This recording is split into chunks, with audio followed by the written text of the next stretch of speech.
with Nathan at Dublin Comic Con at the Convention Centre. Hello, this is Vicky from the Irish Maker Podcast with Nathan Wheeler here, talking to all the amazing cosplayers, artists and exhibitionists here at Dublin Comic Con. Join us for an incredible day. Woohoo! Don't burn yourself with hot glue in the convention centre. It's not fun, but they're all brilliant here, and they've been great, and they've taken care of me. They're going to give me a little bandage, and then I'm going to jump into the tech priest, which is really, really cool. But again, don't touch hot glue. It's bad, very bad. And I found Murphy. Dead or alive, coming with me. Lee, we're here at Dublin Comic Con. I'm looking at this Bridge of the Enterprise. Did you guys make this? Tell us all about it. Well, first of all, we're the USS Cullen. We're a Star Trek kind of fan/social club, part of a larger worldwide organisation of which we're like kind of one chapter. So each chapter is its own ship essentially in the fleet. Okay. So, being like based in Ireland, chose Irish mythical hero. You have to go with it.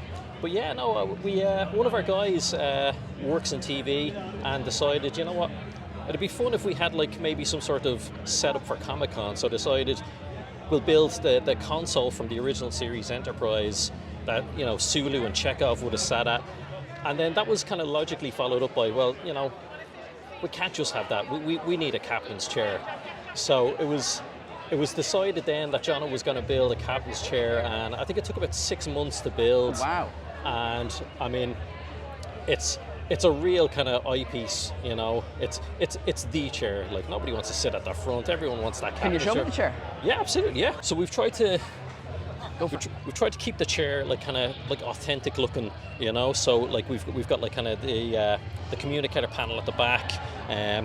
We tried to keep all the switches kind of looking the same, Eventually we would like to have them all light up, and the rocker switches would turn on individual lights, because like on the show, like kind of everything needs to kind of function. If it doesn't, if switches don't actually rock back and forth and click when they're pressed, the fans aren't going to believe it, that kind of way. Like, you need to believe that, like when you're pushing a button, you're actually opening a comm channel to an enemy ship, or you're firing a torpedo, or you're raising shields. Like, so it's got to satisfy the fans ultimately at the end of the day, and we hope to kind of satisfy people with the setup we have here as well. Perfect. Well, take the helm. We're kicking it all off here at Dublin Comic Con. Number 1. Yes, sir. Engage. Aye.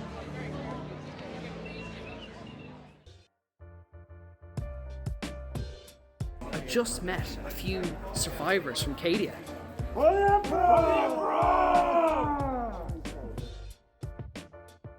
Pat, I am here with an entire squad of Cadian troopers and a tech priest, and I am blown away to see such representation of the 40k universe here at Dublin Comic Con. My understanding is you made all of this. I made, well, most of the stuff, yeah. The tech priest was Tom's doing himself. I just made the axe for him and his little medallion here. The intention for all these costumes was, I bought a new 3D printer, so I can just do all the costumes, lads. Press a button, costumes pop out, and we can all go off to Comic-Con. And 3D printers don't work that way, especially 3D printers you bought on a Kickstarter. So in the process of fixing and refixing the prints and half building these things, I got the arms printed with no issue, and then I had to fix the printer. Then I made one helmet, and then I had to fix the printer. So I made a cast of the helmet. I learned how to make casts. Oh, wow. And then I learned what thermoplastic was. I started looking up podcasts and different instructions that the Irish cosplay community has. So I made thermoplastic armor, which is why these are the most janky looking parts of everything, because they were cut out with a hobby tool, and then that burnt out. So then it was with a jigsaw.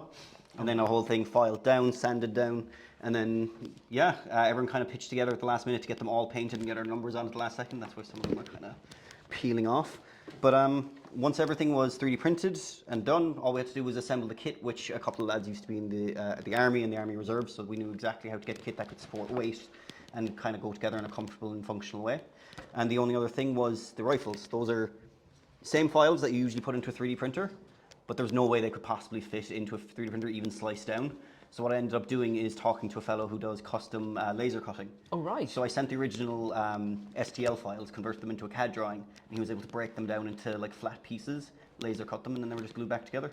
That's awesome. So they're all laser cut, and then you've got 3D printed parts, you've got cast parts, Cast parts for and the you helmets, have got thermoplastics. It's such an incredible range of materials that you've had to do to pull all this together. Because you see some people, and they're like, I do a little bit of foam, and other people, I only do casting.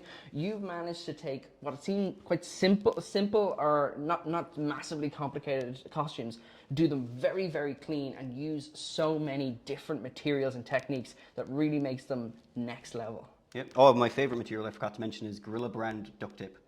It fixed everything. The entire blade of this axe is Gorilla tape because nothing else could function. Has anything completely fallen apart in you since you got here? We're all losing our little eagles. They're all chipping off the front. No. The pistol, our officer's pistol had a meltdown yesterday.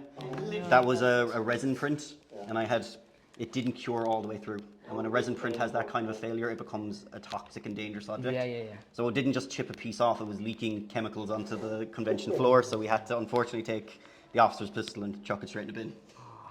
I admit that was a fun day for you. So do you have any plans for the future? This little squad, is that we're going to see it again? I think the next thing I want to make, if I make anything else for this, is a 2-man weapons team. I just think it would be ridiculous to run around the next convention with a whole bolter with the two of us carrying it. Can we hold you to that? Yeah, go on. Next DCC, myself and Joe will run around 2-man team with the bolter. I want to see that. I want to see you guys deploy a heavy weapons team and just load in bolt shells. It's going to be absolutely amazing. But Pat and his entire squad, it's been incredible to talk to you. You've won it for me, absolutely, and I hope you do really, really well in the competition. Thank you very much. Thank you so much. So this is a gun I made from using aliens, and I also made a chest burster, and then I have a face cover on the back, and it's made out of foam. It's an awesome costume, man. Really, really awesome.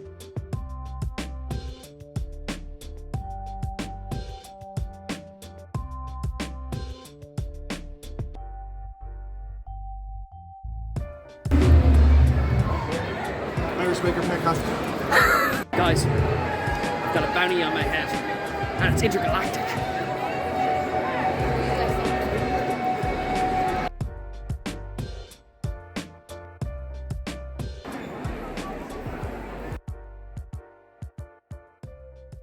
Tony, you are here, you're cosplaying from Jurassic Park. I saw you yesterday in your Starship Troopers, and I want to know more about you. How did you get into cosplaying? Mainly my kids drove me into it. So we came here and they dressed up Five Nights as Freddy's characters, right. And I came in civvies, and they just kept banging on at me. You have to dress up, you have to dress up. And I had a full-blown midlife crisis meltdown and made the Starship Troopers outfit from scratch. I was hoping to repurpose a couple of bits I got from the shops, but in the end it was everything made from scratch apart from the trainers and the t-shirt.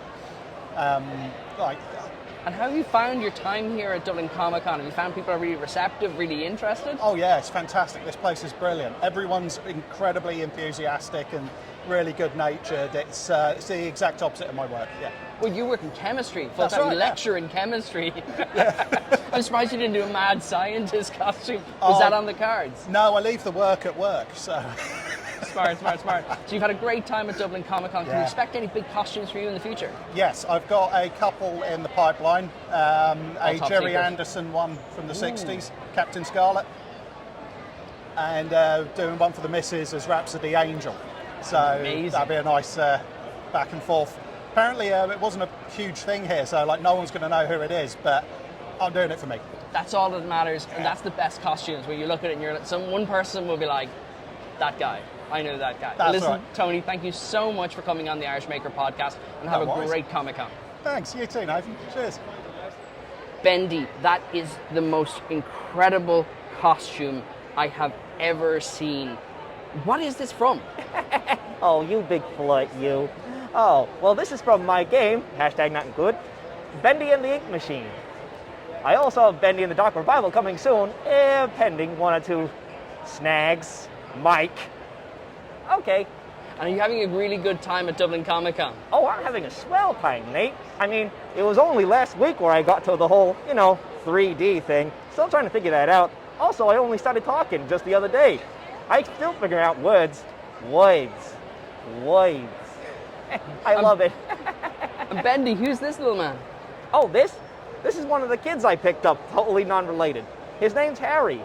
He's doing, what is it again, Harry? What's your costume, Harry? It's an amazing costume. And is everyone taking pictures with you and you having a great time? I'm having a great time and people are taking pictures of me. Awesome. Give me a high five. Bendy, thank you so much. Another amazing costume here at Dublin No Comic problem, Con. pal. Anytime when waiting for you coming in. Stop it. All right.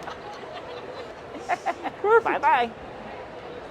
Hey guys, I am here with Lorna with her incredible costume from How to Train a Dragon. Check this out. It's amazing! It's amazing!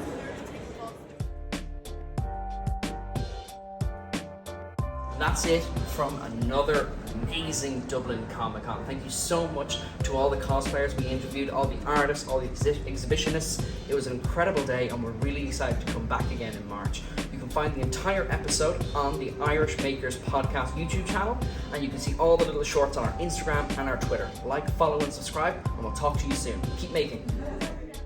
This has been the Irish Maker Podcast. I've been your host, Nathan Wheeler. This episode was engineered and mixed by Vicky Toomey Lee. Thank you to our sponsor, Coding Grace. Music provided by Gertie Beats. Follow the Irish Maker Podcast on social media at the Irish Maker Podcast. And if you're a maker or you know a maker who should be on this podcast, then send us an email at irishmakerpodcast@gmail.com. Thank you for listening. It's Aaron here, dressed in his Jason Voorhees costume that he barely got finished. Full silicone suit, silicone bones, silicone everything done before Comic Con. Telling you to go listen to the Irish Makers podcast. That I'm here with Nathan, and oh my god, guys, I am melting.